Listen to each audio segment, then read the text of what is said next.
சிலர் வந்துட்டு 2.5 வருஷத்துல வந்துருமா தென்னை, 2 வருஷத்துல வந்துருமா, 18 மாசத்துல வந்துருமா அப்படிங்கிறீங்க. அப்பெல்லாம் வராது.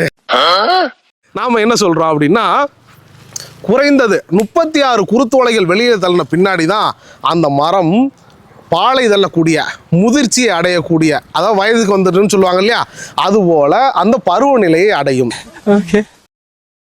அந்த பருவநிலையை அடையும் போது தான் அது என்னாகும், 36 குருத்தோலைகளுக்கு பின்னாடி தான் அவர் வந்து பாலதல்ல ஆரம்பிப்பார். அப்போ பாலதல்றதுலேருந்து எத்தனை நாள் ஆகும்? ஒரு தேங்காய் உருவாக பாலை தள்ளினதுலேருந்து 11 மாதங்கள் ஆகும்.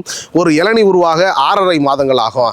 சரி ரைட்டு, எனக்கு இளநிக்கு தான் வேணும், தேங்காயே வேணாம் அப்படின்னா, நெட்டை குட்டையை பொறுத்தளவுக்கு நீங்கள் இளநியை அறுத்துக்கிட்டே இருக்கலாம்.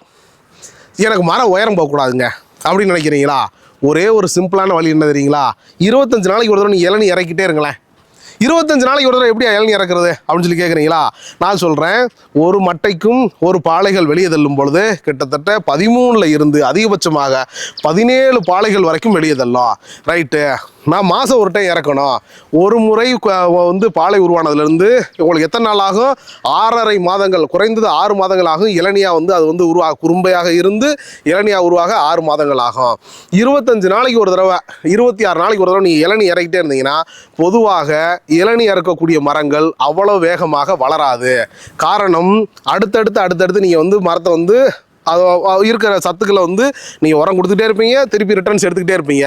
ஆனால் தேங்காய்க்கு விடும்போது 2 மாதத்துக்கு ஒரு தடவை இருப்பீங்க. அப்போ அந்த இன்பிட்வீன் அந்த ஒரு 2 மாதம் கேப் இருக்கு இல்லையா, அதில் மரம் ஆட்டோமேட்டிக்காக வளர துவங்கும். இளநிக்கு அறுத்தீங்கன்னா மரம் வேகமாக போகாது, தேங்காய்க்கு அறுத்தீங்கன்னா மரம் வேகமாக உயரமாக போகும். இவ்வளோதான் வித்தியாசம். மேற்கொண்டு அடுத்து ஏதேனும் சந்தேகங்கள் இருந்தால் நிச்சயமாக அடுத்தடுத்த காணொளிகளில் தென்னையை பற்றி விரிவான தகவல்களை பார்க்கலாம். இதில் ஏதாவது உங்களுக்கு மாற்று கருத்துக்கள் இருந்தாலோ, இல்லை இவன் சொல்கிறேன் சரியாக தான் சொல்கிறேன், இல்லை இவன் ரொம்ப தப்பாக பேசுகிறானுங்க அப்படின்னு எந்த கருத்துக்களாக இருந்தாலும், இது போக எக்ஸ்ட்ரா வேறு ஏதாவது வந்து சிறப்பு கருத்துக்கள் இருந்தாலும் நிச்சயமாக நீங்கள் வந்து உங்கள் கருத்து பக்கத்தில் நீங்கள் வந்து போடலாம். அது எங்களுக்கும் பார்க்குற உறவுகளுக்கும் நிச்சயமாக பயனுள்ளதாக இருக்கும். உளவி என்றும் உங்களோட பயணிக்கும். நன்றி, வணக்கம்.